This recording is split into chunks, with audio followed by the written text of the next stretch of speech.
The illustrious Jabba bids you welcome. I'm going to regret this. I'm Pete Mitchell. He's Peyton Jones. And this is the Church Planter Podcast, brought to you by Church Planter Magazine.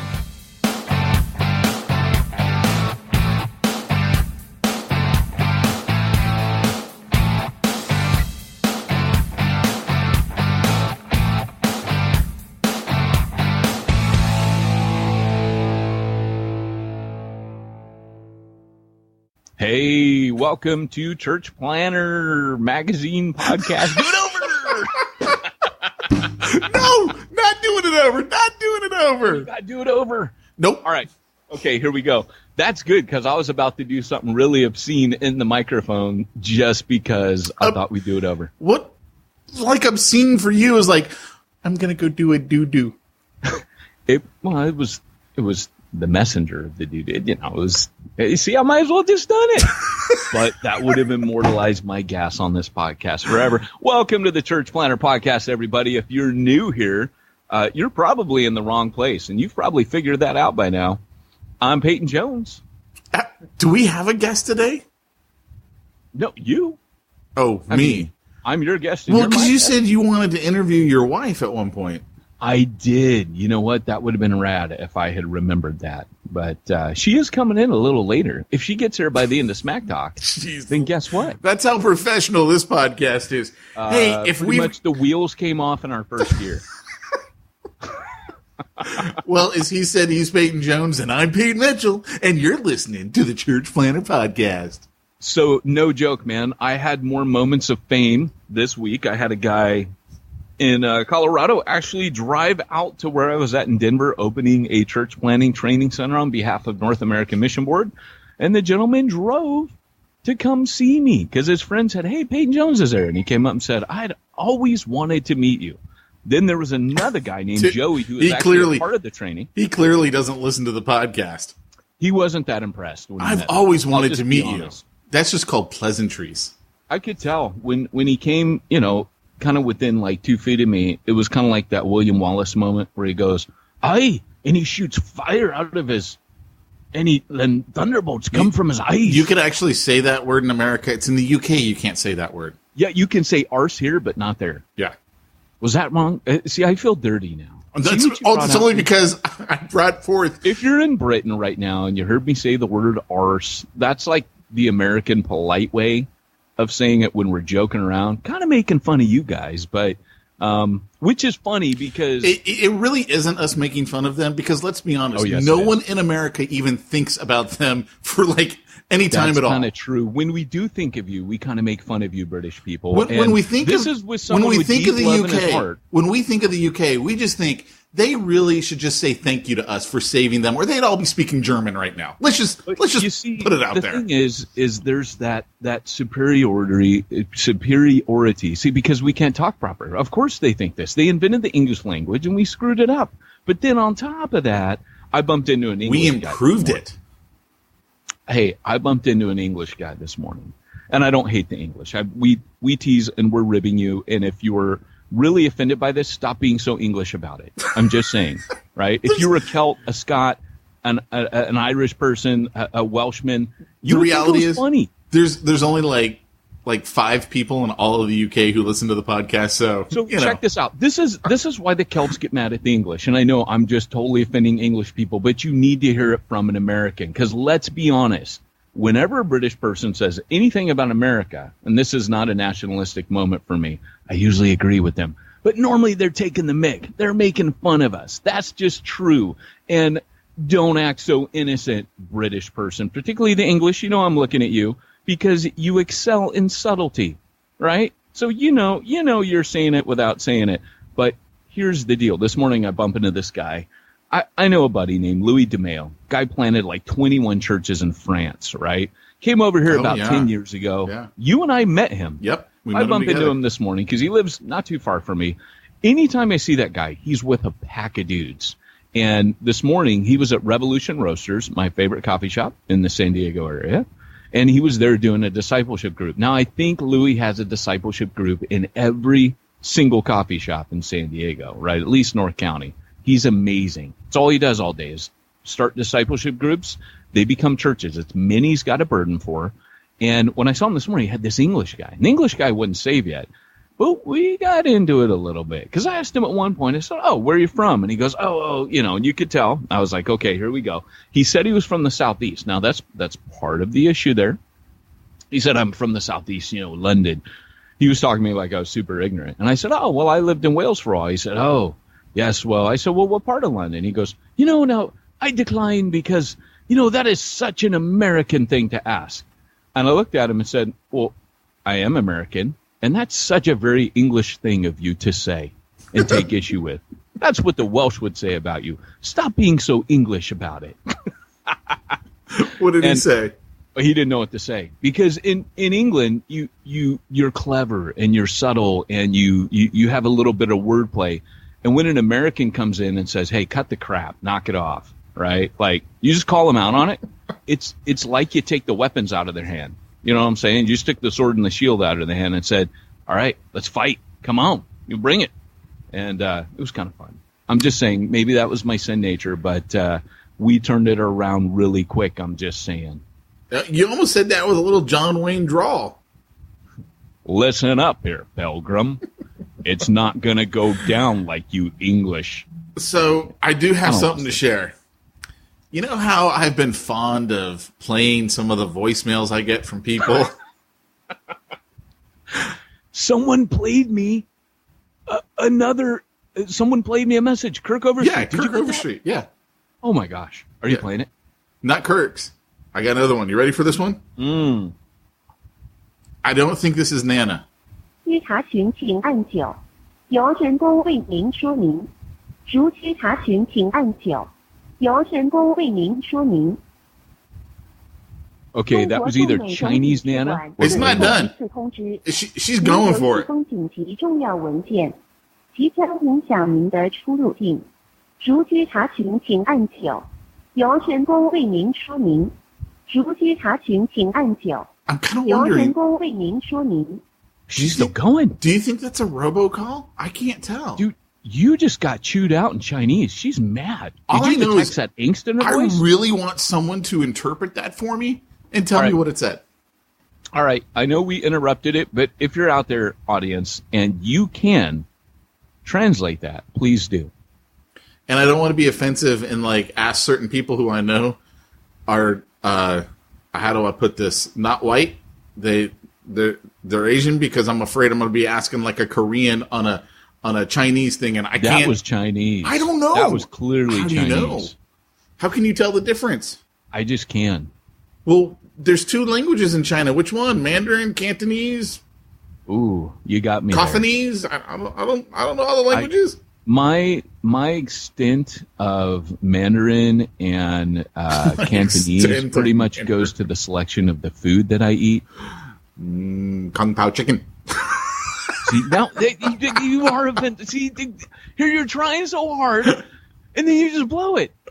You were being so careful. Orange chicken. I feel like when Merlin in Excalibur looks at Uther and goes, "Years I have built, in moments you have broken." I can't relate. Sorry. Yeah, no, it's cool. It's cool. It's a great movie. Yeah. So in the last week, I'm trying to think if I did anything really cool. I got something really cool coming up. Because I was gone and you lost your mojo when I left the state. That pretty much is a guarantee. I'm going to lose my mojo. Pete lost his mojo. I am doing urban rifle this Saturday. That's going to be lots of fun. Is that like where you go through other people's things in the inner city? So like an urban rifle? I don't know. I'm going to find out. Urban rifle, is that like I'm going to shoot people in the city? Is that kind of like a new blood sport? Pretty much, because it's all Ted based Nugent on, would be way behind that. It's all based on essentially using your rifle in closer combat. So Ted Nugent had a show years ago, Pete, and he was in his helicopter. Now, I was in Wales when I saw it, and I think I saw it on MTV. Yes, I was only watching MTV for research purposes, if any pastors are listening. I'm salty today. I live in a trailer, If man. any pastors are listening, the whole podcast is designed for pastors. Church planners would go, dude, MTV, yeah. And you know, pastors would say Beavis and His Unmentionable Friend. You would actually watch that? Yeah, who said that? Who actually said His Unmentionable? That was John MacArthur, known for saying a lot of great things, I might add. Like that we should not be social issues should not even be a concern of ours. But anyways, Ted Nugent, there was a commercial for him, and maybe you saw this show, and I've never seen it. I always thought it would be the coolest thing, but I don't know how they did it for insurance. He was in a helicopter. He had a rifle that had a net, and he was hunting people on his ranch, and it was like a game show. He's in a helicopter. I kind of remember this. I was thinking, I never saw it, but like that goes through my head sometimes. I think that has to have been the best show ever invented, where you're hunting people, kind of like The Running Man. Remember that movie with Arnold? One of the best. One of the greats. Why could we not have a game show like The Running? Forget all this, like, what's the one, The Greatest Race? Forget that. It's like The Greatest Hunt. Why don't we do that? There have been so many movies made off of that concept. So many. We need a game show. Forget American Ninja. It's like American Ninja, but I'm going to chase you. I was actually reading an article yesterday that basically says that by the end of Trump's first term, so in the next 2 years, we're going to have a depression. We get to hunt Trump? Worse than the first Great Depression. Great. Looking forward to that. I know. And they were basically pointing to all the debt. Like all the debt that the nation has, student loans, housing loans, credit cards, everything, the debt. And they go, basically, they're either going to have to literally default on the debt as a nation, or we're going to have runaway inflation, like 1,000% inflation. And all I could think of was, all right, it's almost Mad Max Thunderdome. I'm getting some more guns. Yeah. I'm getting some more ammo. One man leave. 2 men enter. 1 man leave. Because it's going down, baby. Okay, young people, listen to me. If you have not ever seen Mad Max Beyond Thunderdome, put the podcast down right now. Pick it up. You don't even have to watch 1 and 2. You really don't. Let me give you a 10-second background. There's a dude named Mad Max. He's an ex-cop. Bunch of like post-nuclear war thugs killed his family, and he's out for vengeance to kill everybody now. Part 3. Cue music. Begin.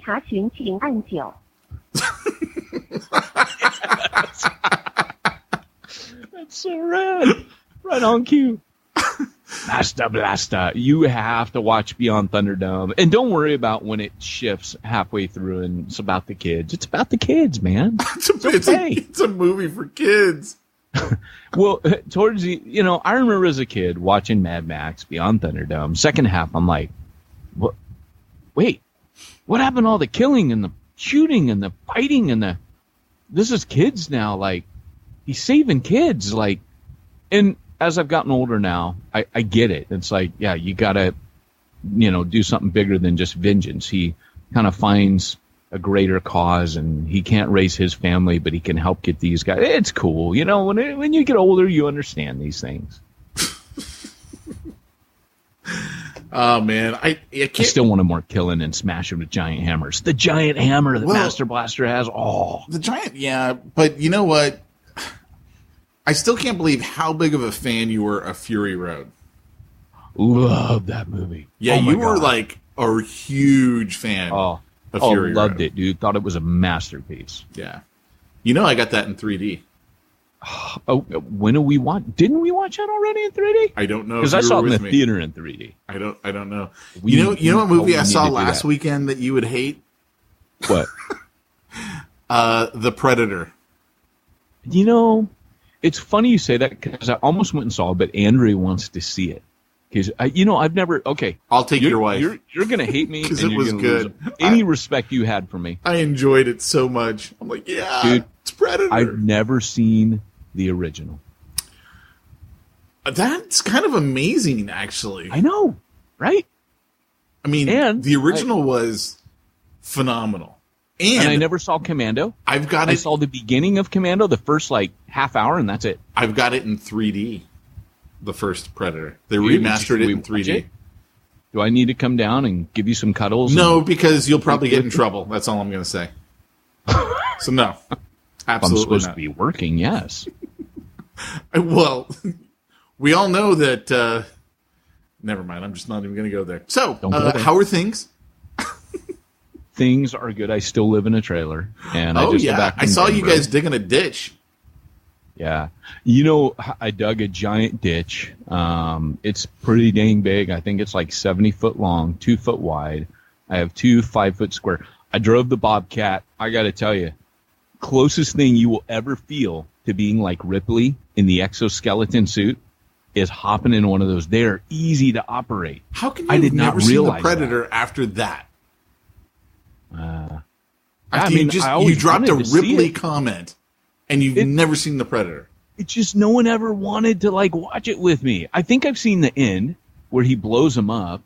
You know, he takes his little deal and Yeah, he puts blows it on himself him up. and hits it, right? He blows himself I've seen up. the end because I had, remember like back when you had HBO and Showtime and movies were just, you never caught the whole movie. I'm the son of a Baptist pastor. I Do you know. think we had HBO? But didn't you set it up at Biola? Like first thing, you set up cable as soon as you got to Biola. I lived in the dorms. So in the old Do days, you want to hear about my TV? in the days Biola? of yore, I have to tell you this, man. Yeah. My best friend, Reggie Kiles, he and I were roommates. He had a TV. He all of a sudden couldn't afford to stay in the dorms. So he moved out. And at first, the agreement was he was going to leave the TV, and then he decided not to. Now, kids, I want you to think back to those old TVs you remember from yesteryear. That's Yeah. what this thing was. It had the dial, right? yeah. That you had to Dum, turn. dum, dum, dum, dum. That if you was did it real broke. fast, it was like a machine gun. The dial was broke. So what we did to turn the TV, I had taken a fork from the cafeteria and bent one of the prongs down so we could shove it in the dial hole and No turn way. and change the channel. Oh my gosh, that's genius. So 'Cause imagine most how of us upset would I take was. pliers. Imagine You how do upset pliers. I was when he takes that TV to his house. I invented the fork that turned the channel. Dude, What's up?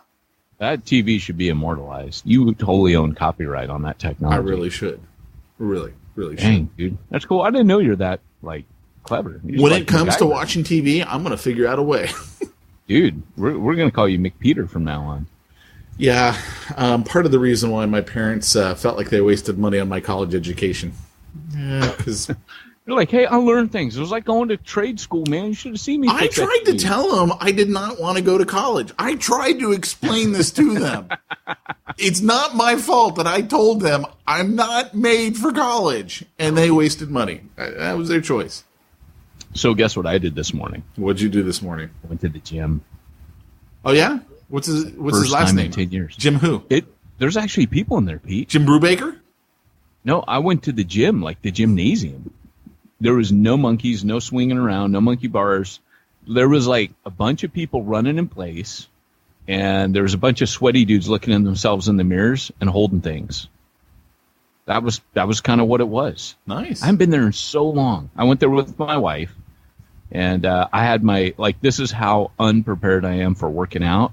I had my weightlifting gloves from like 20 years ago, and I had a Trader Joe's bag with like a change of clothes. Like, I'm just so not cool. Then I had my trench digging shoes on, which were kind of dirty.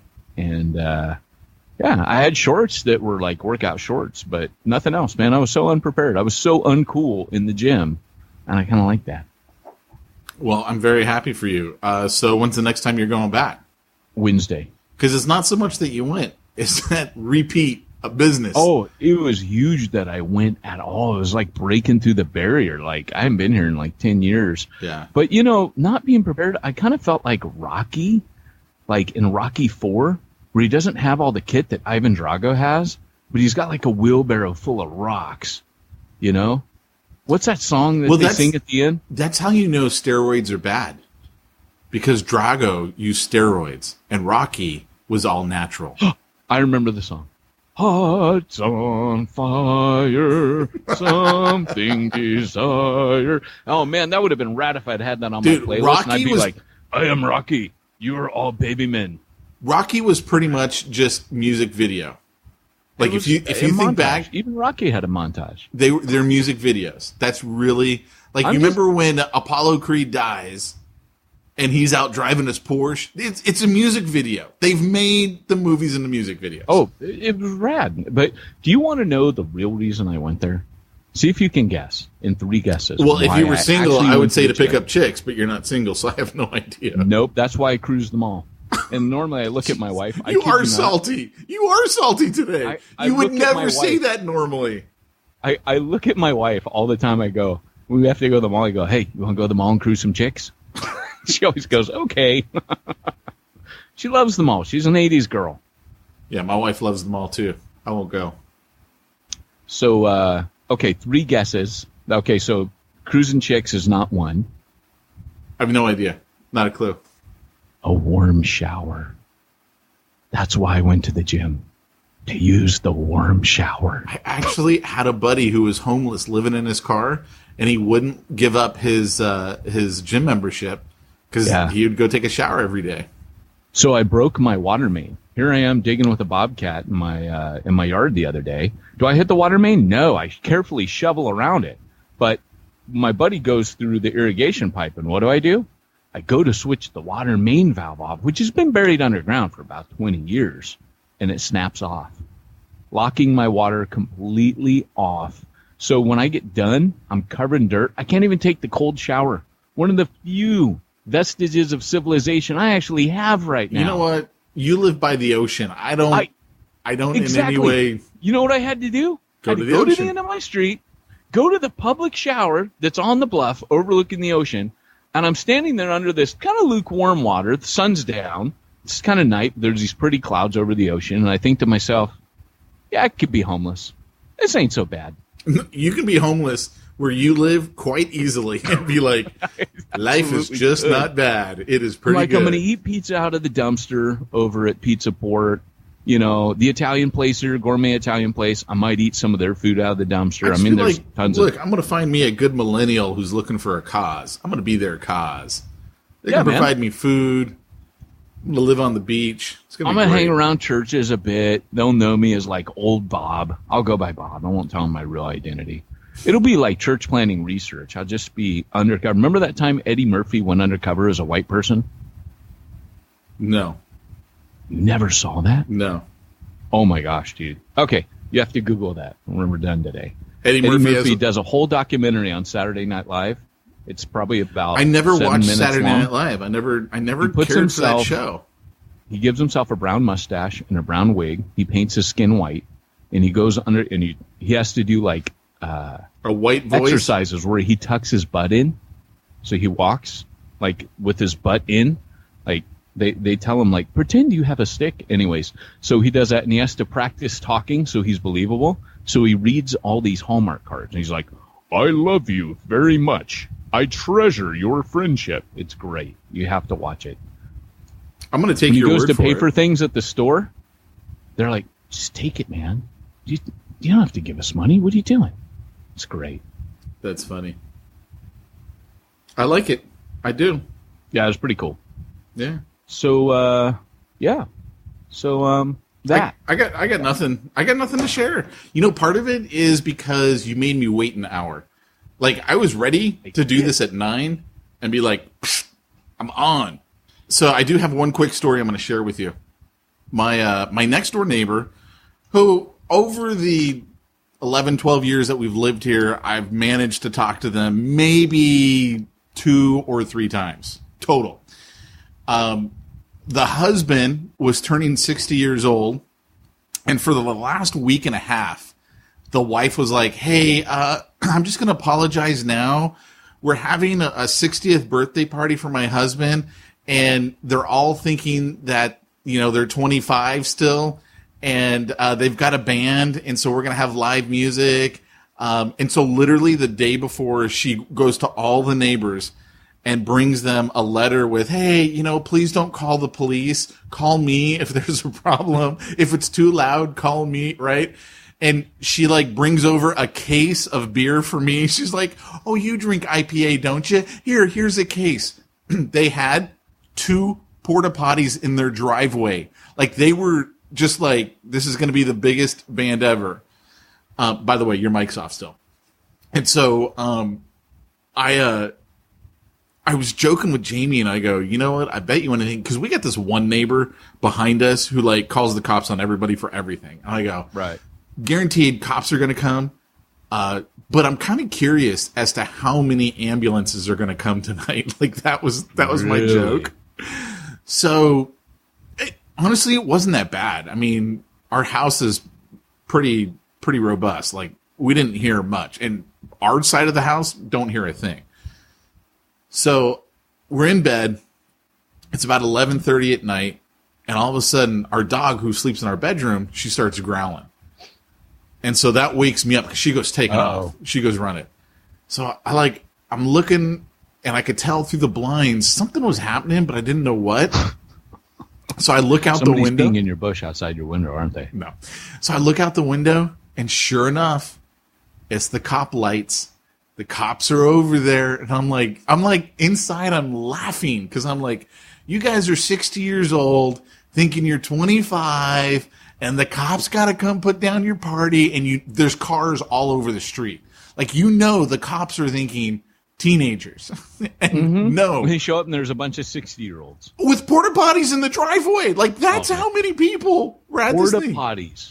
Who throws a party and rents porta potties? And expects, nothing says I care for you, my guest, like a porta potty in the driveway. When you expect so many people that you got to put porta potties in your driveway, you are thinking Burning Man is happening at your house. Like that's what's going on. Yeah, Burning Man. Yeah. So then 5 minutes later, I'm back in bed. 5 minutes later, it's like there's a flood of light coming in through my blinds, and all I'm thinking is, the SWAT team's here, like the SWAT truck.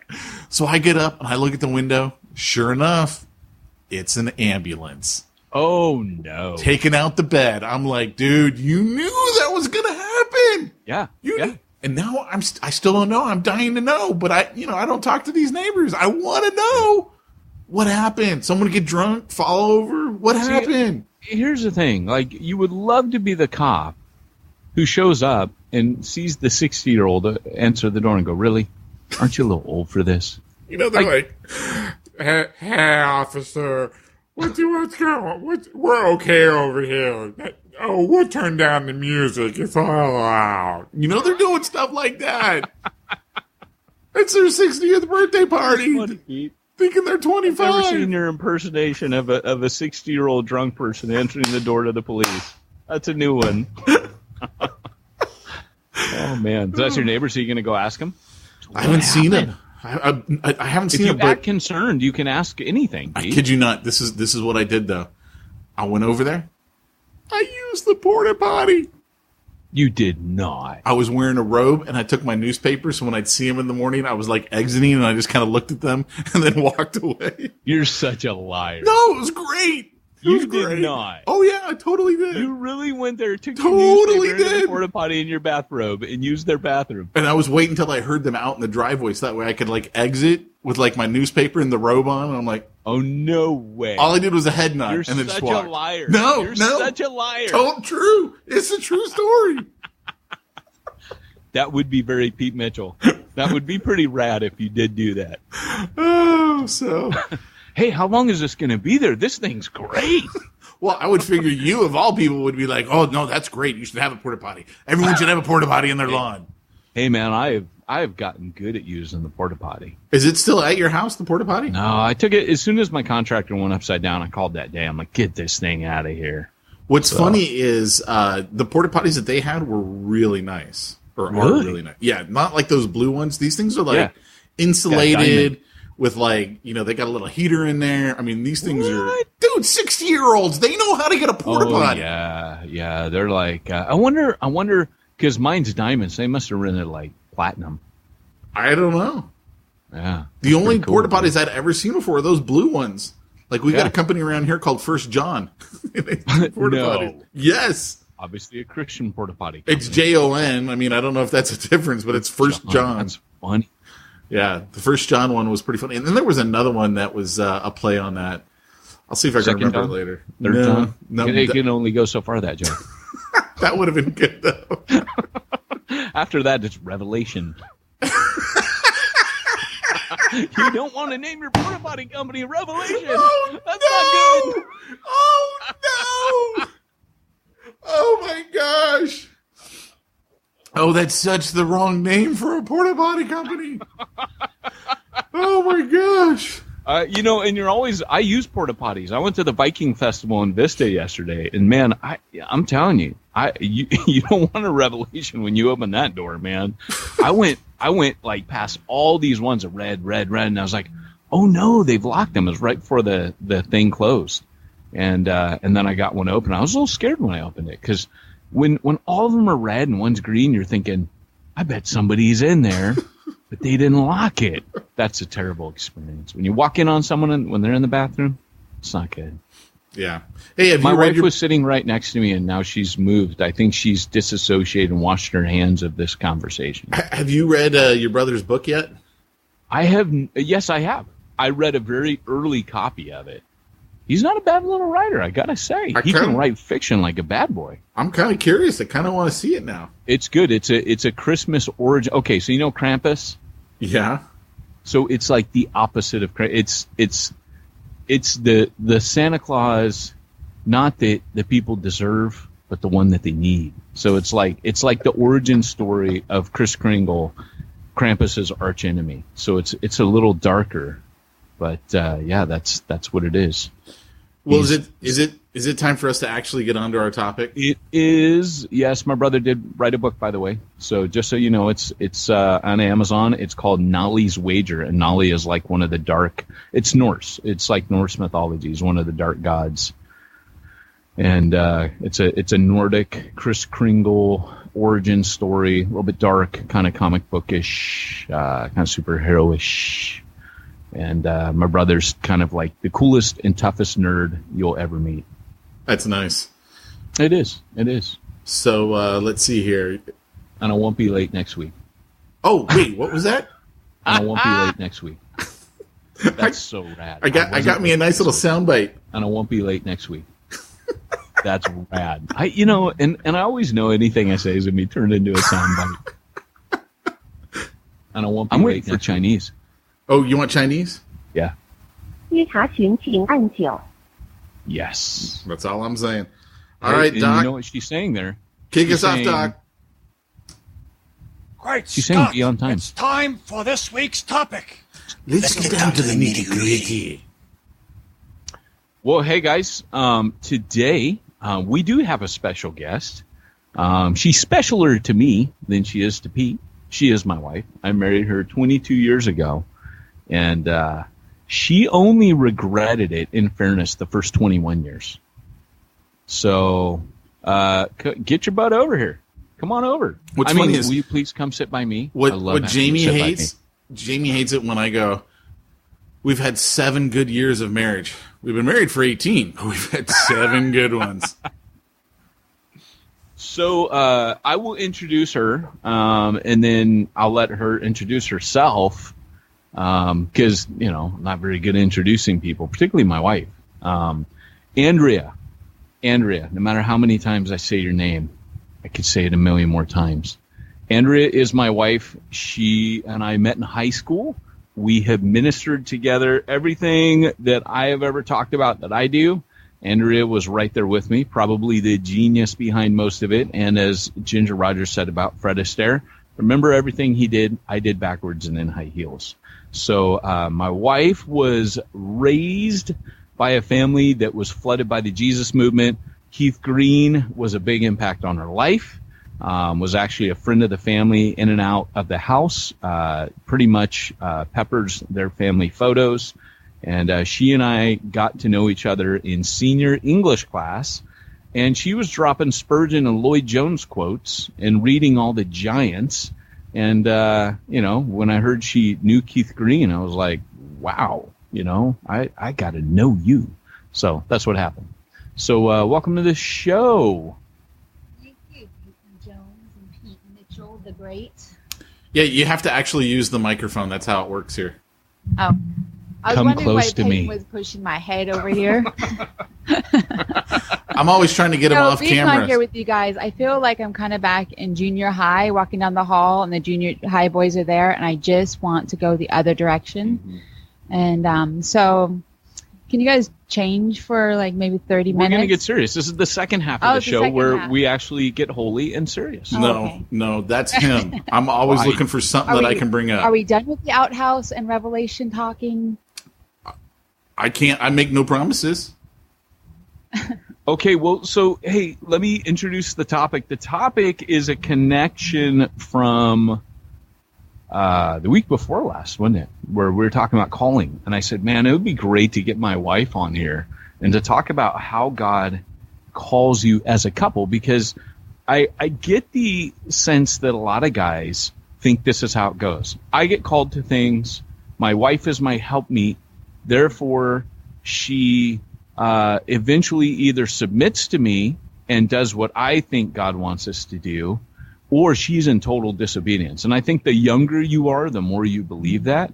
And then the older and wiser you become, you realize, particularly as God does lead you together as a couple, that you realize you're not God's special right-hand man and your wife is your loyal assistant. You realize, no, he's calling us as a couple. We're a team. Back in the garden, Adam and Eve were a team. And, you know, okay, granted, they were a misfired, dysfunctioning team, but so are you. And so is any team today. But here's the deal. God intended that man not be alone. And that's not just so he can help you do your big boy man ministry stuff. It's because God is calling you as a couple. And so if he calls you as a couple, and by the way, when I was younger, I wanted to be Spurgeon and Lloyd Jones, and who's really heard much about their wives, right? You hear more about Spurgeon's wife a little bit, but everything we talk about is so male-centric. And when it got down to it, when it came to my calling, it wasn't my calling. It was very much our calling. And so, in fact, many times Andrea saw things way before I did. She saw that I was going to be hired by NAM. Now, Andrea sometimes has a gift of prophecy, so sometimes that comes into play. But other times it's just been God was speaking to her even more so than he was speaking to me. And there were times if she had not said things, I would have taken a completely wrong turn. And over the years, I can remember trying to force her into things and her kind of kicking back and saying, well, I don't want to do that, you know?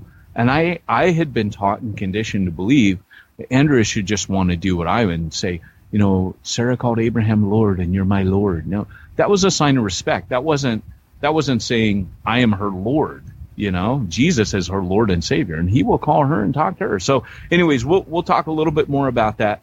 But anyways, babe, I'm going to let you talk now, which is kind of, Lord. Yes, my loyal Andrea, speak. I kind of feel bad for her because I know how much or how little you let me talk. I'm kind of wondering if it's going to be the same way. I was just thinking that. I think I'll let you talk more than Pete. Well, I think I can just stop now. I mean, that's good. Well, that's the intro. That's just setting it up. So, Andrea, I guess, and Pete, you jump in when you have questions for Andrea. And Pete, thanks for joining our podcast today and being a part of this. So here's the deal. I'll start off. You know, one of the things that I guess really it just makes more sense for me not really to answer anything, but to ask you things like what it felt like. So tell them a little bit about when we met and how you had your calling and you were kind of like, hey, I've got my calling. And you weren't like, hey, whatever God calls you to do, I'll follow. No, you had your calling. Talk a little bit about that. And then how that kind of became an issue with us and how, again, you knew best on that. Well, I think about back when I spoke to a group of women church planters. And I don't think you can really be called as a couple if you're not both secure in your own calling. You're both got a calling from the Lord. You both have walked your own walk with the Lord up to the point before you become a couple. And you both are going to continue to have your own individual walk with the Lord as a couple. And out of that individual walk and out of that individual calling, you will just bless each other in your calling together than as a couple.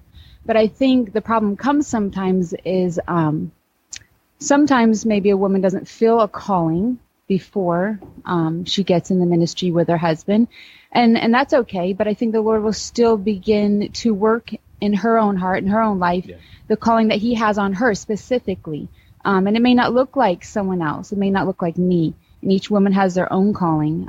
But for me, I was raised on a lot of women church leaders in the Bible, like Elizabeth Prentice, Elizabeth Elliot, Amy Carmichael, these very prominent women leaders in the church and in church history. And I just loved following and looking after those examples of women who just followed after the heart of God and the call of God. And then, whatever came with in Elizabeth Elliot's case, she worked through 3 husbands, I think, and their callings came differently in each marriage she had. But in our marriage, I think God took our individual callings and melded them together in what came our couple's calling. Yeah, talk a little bit about that. Let's kind of have a little story time here. Way back when I was on staff at Refuge, Huntington Beach, and I was the assistant pastor. Next in line to be the senior pastor was the interim pastor. And you and I had some very serious talks back then about calling, because you had been to the mission field. I had been to the mission field. And both of us, not short-term. I mean, you were there 9 weeks, and I think I was over in Wales for 6 weeks. And, we were seriously weighing our calling. And God planted a seed in my heart, but I had no idea I was going back to Wales. And at that time, we had a conversation about calling. Do you want to kind of unpack that a bit, where I told you, hey, I can't guarantee that I'm going to be a missionary? Because at that point, you were very strongly sure of your calling. Yeah, I knew I was going to be on the mission field, and if I was going to be with you, then we would have to be on the mission field together. And I remember we talked to my pastor about that as well, and that was something that I really and you had to wrestle through, and to see if God was going to be able to meld our callings, our individual callings together. And my calling was definitely not to stay in Southern California. 2 things I never wanted was to be a doctor's wife or a pastor's wife, because I felt like both got kind of left behind and didn't really get to do or work with their spouse. And I wanted to be a team in whatever we did, or if we went off to the mission field or whatever we did. And for me, when you and I both kind of said, well, no matter what we're going to do, it's going to be mission. I think that was the changing point for me, and that whatever we did, it was going to be a mission together. Well, the amazing thing is, I was called to go to Wales, undoubtedly, but I thought it was just to learn, like I was going all these places where revival had broken out, and I was on a spiritual quest to go deeper with the Holy Spirit. When I came back, something had been lit and awoken me that was part of mission. And I raised this point in Reaching the Unreached, cha-ching, where what I say, wave your arms, and the light will go back on. Oh, no, you don't have the magic arms. So here's the deal, is I have a time-sensitive light in my office. Only professionalism on this podcast. But what happened was, I was kind of like, I'm going to go over to the mission field. I'm going to learn what I can and come back. And in Reaching the Unreached, cha-ching, I make the point that you don't really come fully awake as a Christian, I don't think, until you go on mission. And what I mean by that is you don't awaken to your purpose and calling until you start using your gifts. And those usually get awoke on mission. So when I came back, something was woke in me, but I still had my calling wrong. I now say, in hindsight, that God loved me way too much to give me the calling I thought I had, which was to be the next Lloyd Jones or Spurgeon.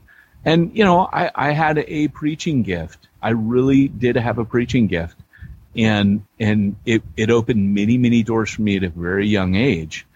And yet God was like, look, the world doesn't need another good talker, And so when we talked, I was like, yeah, I want, I'm going to be a preacher, Jonesy. I didn't call her Jonesy back then. I don't remember what I called you. Andrea? Like Yamato? So, so what happened was, when we had that talk, Andrea was like, look, I'm called to mission, and I think I'm called to you, because you also had an experience where you felt God calling you to me. And so for Andrea, that had to be kind of frustrating, because did you tell her? Did you tell her, by the way, that was God calling you to me? Oh, I remind her all the time. Remember, God told you to marry me. You know, the thing is she knew when she was in the mission field that she needed to be with me. But the faith and obedience, I think, that came through with Andrea was that I wasn't there yet. I didn't know I needed to be on the mission field. And I think that was a huge step of faith for you, that you were like, Well, it wasn't quite like that. Okay, you tell your story. It was, I think when I was on the mission field, I was in Thailand, and you were going to take the perspectives class, and it was a real struggle for me. Yeah. I was ready to break up with you. Yeah, I was going to break up with you because your pastor, you'll be quiet, and you talk. Silent. She can out-talk Men me. must be silent in the church. Finally, we can't get him to shut up. This is awesome. We interrupt each other all the time. It's what we do. Yeah, he told me not to talk over you. I am one of 7, so I do talk over people, which is why I'm with Peyton, because I can talk over him. But where was I? So I was out on the mission field in Thailand, and it was really important to me. I'd left. I felt called to Thailand, and just to work there. You were back home, and you were going to take perspectives class, and that was like a prerequisite for my husband. Had to take perspectives class. And tell them what perspectives is. Perspectives on world missions, and at the time it was the best missions class out there. Still is. It still is, and it basically taught you about going out overseas, not to go with a culturally attached Jesus, how to really reach people where they're at. Basically everything you put in reaching the unreached. No. So the most hardcore missionaries on the planet, guys like Don Richardson, Peace Child, they all come on this thing. Shaking his head because you're interrupting. Because you can't stop talking. You can't stop talking. Yeah, I can't. Let her tell her story. Yeah, see, now I have to start all over again. So, perspectives. Stop. Seriously. Let her talk. He was supposed to be taking this perspectives on world missions class, and I was super excited on what he was going to learn, and just that perhaps this would be the melding of our visions. And he already was a great teacher. I loved his Bible teaching, but I really wanted to see how our lives were going to come together for mission. Because for me, I didn't see a role for me, especially as a young woman during that time. I didn't see a role for me within the church. I saw my role outside of the church, more of the parachurch, mission field kind of role. And so I really wanted to do something missional. And I remember he was so good. He would write me a letter every other day for 2 months. I got letters out in Thailand. And except it came in Thai mail, so I'd usually get about 12 letters all at once. And I remember going through the letters. It was all great. And at one point, halfway through my trip, I was there for a few months, I called him on the phone. He goes, "Oh, did you get my letter?" And I said, what was the letter? He goes, "It was the one I told you I couldn't take perspectives on world mission." And somehow that letter of all the letters had gotten lost. Because I think had I gotten that letter before I talked to him, I don't think there would have been a Peyton and Andrea Jones, because I was really upset that he wasn't able to take the perspectives class. And it wasn't his choice. His pastor didn't want to give him up during that time for him, didn't want to release him for that time to take perspectives. But at that point, I really went back home and thought, gosh, if he's connected with this pastor who really doesn't have a heart for missions at that time, and we are supposed to be connected together, how is this going to work? And at that point, I felt God say, whatever you do, you two are going to do on mission together. Don't worry. And it was a clear thing. So it was not as much that I was called back to go be in that specific church with you. That was another discussion we had to have about me. Is the church that he was at that time, it wasn't very missions focused. It was going through a lot of upheaval. The pastor ended up falling into sin, and actually everything changed. But it really was a call back to us being missional together. That was what I felt the Lord said. Whatever you do, you're going to do together as a mission. And so therefore, my call and your call began to get melded at that time, I think, for the first time. So in that time, I did do a really stupid thing. We were getting married. We were engaged. And I was like, hey, look, and this is where I see guys a lot of times try to force their wives into what they want. So I was like, hey, look, I'm on staff. Now, I had gotten counsel from the pastor we were with, and he was threatened by Andrea because at that time he was in sin. He was doing drugs, and, you know, he was basically using me. So in one sense, I was getting all this time in the pulpit because he couldn't pull it together. And he was getting threatened by Andrea because Andrea was starting to say, hey, what's wrong with your pastor? You guys haven't sent any missionaries out. Who is this guy? And at that time, he was like, okay, I think she's on to me. He was telling me, hey, man, you better make her come here. And he was worried she was going to pull away, really the guy he was leaning on to kind of run the church. I started running the church while he was there towards the end. And so at that point, I made an ultimatum, which started all kinds of trust issues with us, where I said, look, if we're going to be together, you're going to have to come to the church I'm a pastor at. Like, it just doesn't, and okay, I had a point, but the way I went around it with an ultimatum was the worst thing I think I've ever done. So we broke up. Yeah, we did. Yeah, so at that time we broke up. Well, was that before? Or that was after I came back from Thailand, right? Yeah. Yeah, so you were going through your own thing. You thought I was going to run off to Thailand again, too. Yeah. So we had our own little relational dynamics going on. But I think right there is a good example of how a woman has to be secure in her own calling between her and the Lord before she can even be a benefit as a team with her husband. And same with him. He needs to know his calling as well. And as you come together in the Lord, those will meld together. And for us, you know, there was the youthful silliness going on. But I think for me, the ultimatum sent me back to my home church, which was very missional. But it's a good example, too, that I think God, when he brings a couple together, he's speaking to both of them at the same time. And you, at that time, were very blessed by starting to come to my church. And actually, that's where you met the Welsh preacher for the first time, which is how we got our connection to Wales and going overseas on mission to Wales. And that would never have happened had you didn't leave your church part of the time and come over to my church a bit. Yeah, that's right. And what was really cool is, you know, this guy was Lloyd Jones's protege. And he ended up taking Sandfields, which is a church we started at. Interestingly enough, Andrea's calling, you know, babe, your calling's really, I would say that probably most of our church planners, their wives would not have, from the time that they were children, wanted to go off to the mission field. So it may be that people are listening going, well, my wife doesn't have that. Well, it's funny because my mentor, who God really used him to teach me a lot, his wife she was not called to the ministry aspect at all. In fact, her thing, and this is where it's a little bit deceiving, her thing was she knew her husband was a great preacher, and she wanted to support him, and there's nothing wrong with that at all. That was what she felt. But her ministry was more of the ministry of a shepherdess. What she would do is go to their house. She would, whoever was suffering, my mentor was a sucky shepherd. He was he had no compassion. And if you complained about it, he'd be like, oh, suck it up, boy. You know, he came from the Pete Mitchell school. Suck it up, buttercup. Oh, you would have loved him. He was so old school now. He's like, well, you know, like no compassion.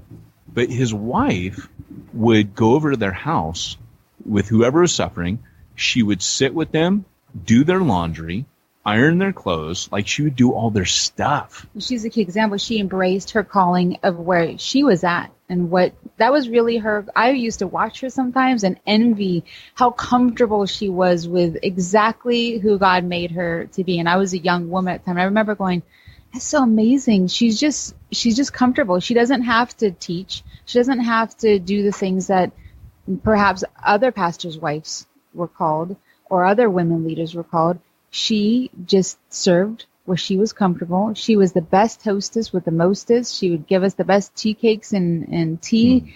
And she would come over and find the need and serve. And so, it's really interesting because when you speak to church planners, and there's females there, you often will say, you'll talk about that, about, the pressure of being a certain way as, a female in ministry. Can you speak to that a little bit? Like you kind of hinted at it there, but can you talk about that, the different types of servants when you're a female, like God might use you one way or another? I think women in general, I don't know how men are because I'm not a man, but we do tend to compare ourselves, and we always want to be it all. Pete compares himself to me, but that's about all I know about that. We always want to be it all. If we see, and especially if we see a woman we admire, that's who I'd like to be at, but that might not be where we're gifted at. I had a young girl, well, actually, she's just a little bit younger than me, but she was in our ministry, and she tended to be more of an introvert, and I'm not an introvert, and she was trying to emulate me and look at me, and she said, I don't think I'm going to be good in the ministry because I'm such an introvert. I'm this way, I'm that way. And yet I noticed in her things that I wished I had. She would have the ability to remember people's birthdays and send them cards, when I would not even think twice about it. And she had a way to just go and sit quietly in the corner with someone and talk to them and really get into a deep, heartfelt conversation with someone and get some time to pray with them. And her gifts were, again, different, but she was trying to emulate me, and rather than what God had gifted her in. And I think for us as women, sometimes we'll look at the different women around us. I loved, my pastor's wife, and the way she was just an amazing Bible teacher, and I wanted to emulate that. And maybe we'll look at the women around us and think, oh, that's what I should be, or that's what I should be. And yet God has something completely different set up for us according to our gifts, and spending that time alone with him and learning what those gifts are and finding the thing that really lights that fire in us. Like, oh, I really feel comfortable when I do this with people, or even feel uncomfortable, but I still like it when I do this ministry. So you and I, we have slightly different giftings. So I would say in many ways you have been all your life a lot more radical than I was in the sense of what you want to do and where you want to go.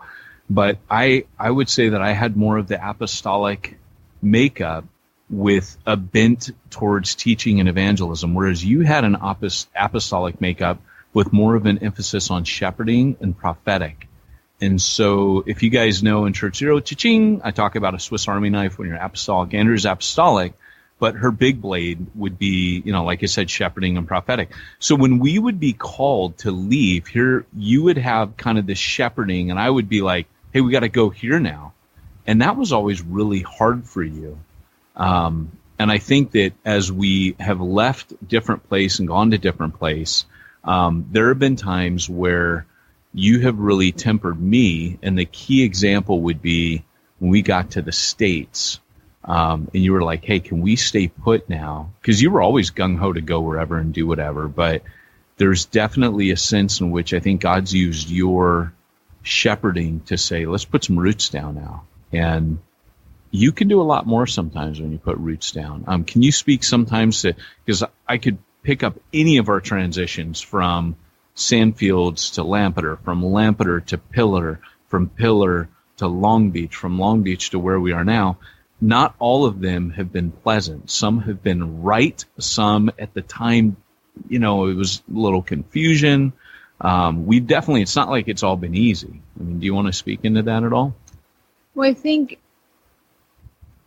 for me, when we're church planting, when we're on a mission, my heart is for discipleship. So for me, a successful church plant is never about the numbers. I wouldn't even think of a church plant failing if it had 5 members that were being discipled. I think it's a successful church plant. That's just kind of how I'm wired. So for me, I like to see that people are okay. I like to see that their marriages are changing, that their lives are changing, that they're going deeper in their walk with the Lord. And then I feel satisfaction in that. And if we move too much, then I worry about those we left behind, our babies. And I suppose Paul the Apostle was a bit like that too, where he'd write the letters back and he'd want to know, Are they okay? Are you guys okay? What's going on? Who's shepherding you? Who's helping you to grow? Who's helping you through these trials that you're facing now? And I think for us, the learning curve as we moved from church, as life kind of changed for us and as we left the different churches, it was circumstantial that we left on each situation. And we learned each time we handed off a church what to do and what not to do. And I think for me, handing off successfully is handing off and the church thriving and doing well, not in numbers, but in people being discipled and growing. And I think for me, the hard part was to see, if we handed off a church and the people struggle.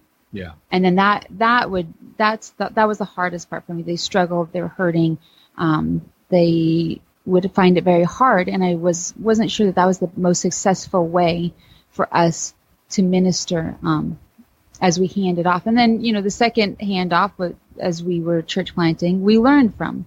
We began to disciple people as we were handing off and seeing people. When we left, it wasn't as big of a deal to the people, and that was a lot easier. And I think now, looking into the way forward, it's a different season in our life too. We have kids, or back then we didn't, and our kids also need to be able to connect with other Christian kids their own age and begin to grow and get discipled themselves. And so it's I think each stage was a different stage in our life, and I don't mind so much leaving as long as I know and have the satisfaction of knowing that the people are going to be okay.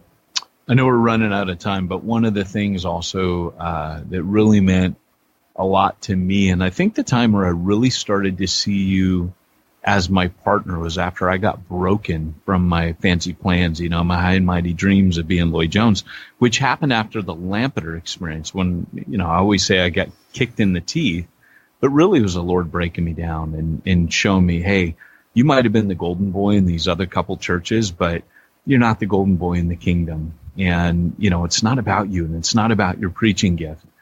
And what happened was we were getting ready to do something because this thing in Starbucks was really taking off. And I started opening up to the fact that maybe this is going to be a church plant. Andrew and I were walking in a field. We did a lot of walking together and a lot of talking. And Andrea at that time, she looked at me and goes, I'm open to that. And I see the Lord at work, but I don't feel safe because we don't have a team. And I remember I was such a wreck spiritually at that point. I was almost testing the limits of God's grace, by my attitude. And, I'd felt deeply hurt by God. But I remember just feeling like right now, Andrea's carrying us because I'm in a bad place. And she's kind of carrying us right now. And there is a time where one carries the other. But for me at that time, I remember looking at her like, I'm so glad you're here because I don't trust me at all. But I know that you're listening to God right now, and I'm hearing God speak through you. And it was nice. And I think perhaps it was a long time coming, but I think for the first time in ministry, I not just, she's my partner, we're missionaries together, but I think that was the first time where I started to go, you really are my partner in this. You're not Peyton's partner. It is that we are both called to be together, whatever that looks like, and to minister together. And that's a big change, I think, when you don't see your spouse as your partner to do your thing, but you see it as, no, like the important thing is that we are ministering together. That's the important thing. Not what it is we're called to do, but maybe more the how. Does that make sense? Yeah, and I think we also began to learn, because we're both very strong, bullheaded people, Yep. I suppose. Well, all missionaries and apostolic people need to be, as one of my mentors taught me. I think what we began to realize too is your calling and your view and the things God was putting on your heart and my view, when we would bring them together, we'd get God's view. And it's like that in everything. It's even in that, in how we decorate our house or whatever aspect, how we raise our kids. It bleeds into every area of our marriage. But we began to realize that what God's speaking to you, what God's speaking to me, it's two pieces of the puzzle, and then we come together, and it builds the whole picture of what He's doing together. And it's better than what you could have done on your own or I could have done on my own when we come back together. You and Pete are making googly eyes at each other. He's What is laughing going because on? I picked my nose. And I was just wishing I had the snapshot button closer. He just rolled his eyes and shook his head like, you just picked your nose on the podcast while your wife's a guest. Yeah, I'm used to it, Pete. I'm used to it. But our listeners aren't. I wanted to get a picture of it. Sound effect. It'd be so much more precious if I'm standing right next to my wife. I moved over. What were you saying, babe, before you were so rudely interrupted by Pete? Yeah, it was good, but it's done now. Well, we're out of time anyways. Pete, is there anything you want to ask or add? Calm down, diddly, diddly, diddly, diddly, diddly. They did their best, shoddily, iddly, iddly, diddly. Gotta be nice, hostility, diddly, biddly, diddly. Ah, hell, diddly, ding, dong, crap! And that's Ned Flanders letting us know we went over time today. But this has been Peyton Jones and Pete Mitchell. And all that Andrea time. Jones. Oh, Wait. So I only want to know is when you're doing church plants, who does all the bookkeeping? well, Pete, I'm so glad you asked that because you can't just dump it on your spouse, you know. She's a person or he's a person too with feelings. They're not just your little, walking, talking calculator. You need to go to simplifychurch.com. Wait, and what was check that? out- simplifychurch.com. Oh. They'll take care of all your bookkeeping needs, your IRS compliance, and even your staffing. They'll handle even payroll. I like it. Go to simplifychurch.com and check them out then, silly boy. Okay.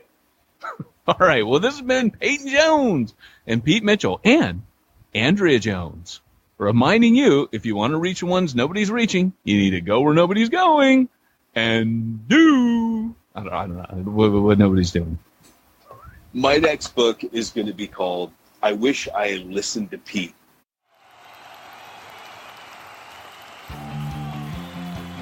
Thanks for joining us for another weekly episode of the Church Planter Podcast with Pete Mitchell and Peyton Jones.